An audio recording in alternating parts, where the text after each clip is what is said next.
So this presentation covers the AERO structures to finite element method analysis, which is in conjunction with the AIAA Senior Design Project. So the task at hand is in line with the design competition, which is for a light attack aircraft. An RFP was created and teams are supposed to design an aircraft to meet these requirements. This required us to complete a wing design. And then for this project, we supplemented that with a Curtis supplement that created the allowables for our structure. We then used a pattern analysis to determine how stresses would build up within the structure, and we interpreted these results to make recommendations and conclusions for how the design should be changed going forwards. The design approach was around some existing aircraft such as the PC-21 and T-6 Wolverine. These aircraft have maximum takeoff weights of around 10,000 pounds, which is what we used for our design weight. We introduced a limit load factor of 7, which would correspond to a 7G turn.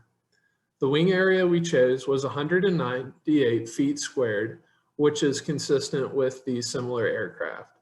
For our wing, we created a straight leading edge, but then we created a trailing edge taper starting at the midspan.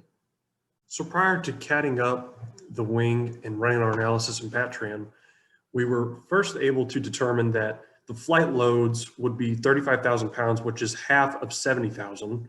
And from that, we were also able to find the moment, which is 35,000 times the half span of the wing, which is actually 9 feet. And as shown here in the stringer data table, you can see that stringer 7 and stringer 3 both had the maximum and minimum amount of stresses, both in compression. And similarly, the maximum and minimum flange loads are found in stringer 2 and stringer 5. From this table, we plotted this plot right here just to have a visual representation of where the stringers would be and which stringers would handle the most amount of stress and the least amount of stress. And as seen here in stringer 7, this had the greatest amount of stress. Stringer 3 had the lowest amount of stress.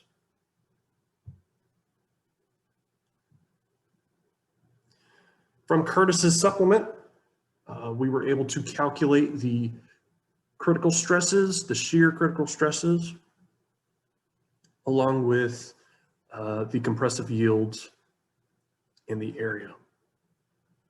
Notice that these two values are different, and that is because for the stringers we used 7075 T6 aluminum, and for the skin we used carbon composite. Here is a drawing of our stringer, basically 3 rectangles. And notice that the crippling stress for number 2 is actually the greatest. So you're more likely to get crippling stress in sections 1 and 3 before section 2 cripples. And so this table was calculated also from the Curtis supplement. Notice as the panel length decreases, the buckling stress actually increases. So the shorter spans that you have, the greater amount of stress it can handle. So this is our SolidWorks and PatTran analysis. On the left figure, you can see the internal structure of our wing. We have 2 I-beam spars and then 3 full span stringers, and then 1 extra stringer that it was added to give some extra support between the root rib and then the secondary rib. The entire wing structure, with the exception of the skin and the front spar web, were made of an aluminum 7075 T6 alloy, and then the skin was made of a carbon fiber composite. Lightning holes were added to each of the ribs in order to lighten up the structure a bit for the CAD model. For the right figure, you can see our mesh model for the PatTran analysis. We didn't add lightning holes for this structure because most of the loads were expected to manifest themselves as bending moments in the spar webs, spar caps, and stringers.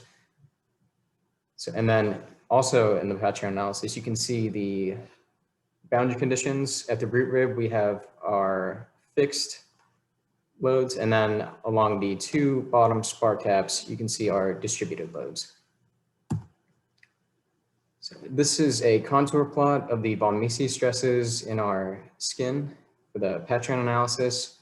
So for our skin, our von Mises stresses came out to approximately 49 KSI.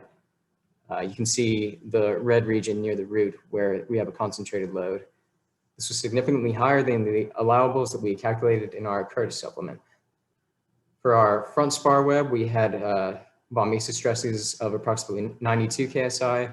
This was within our material properties as well as our buckling calculations that we used for the Curtis supplement. Our stringers all experienced about 20 KSI of axial stress, which also fell within our parameters for the material properties and buckling stresses that we calculated with the Curtis supplement.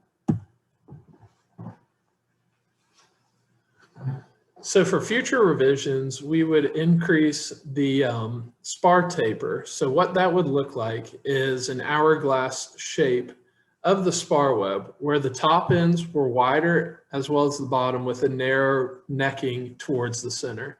This would allow for the spar to be strengthened in the parts that experience the greatest amount of stress due to the bending moment. Also, we had introduced a spar taper where the spars would progressively get smaller as you moved from the root to the tip of the wing. In addition to this, we would create a finer mesh density so that our stress concentrations would be lower and we could reach a convergence on our mesh density.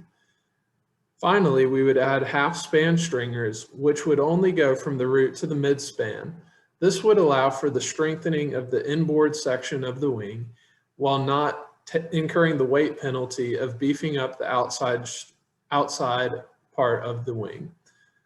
The point of this is to create a wing that is tailored to the stresses that it will experience in the individual parts so that we devote weight to the places that need the extra strength, but do not penalize ourselves by over strengthening the sections with lower stresses.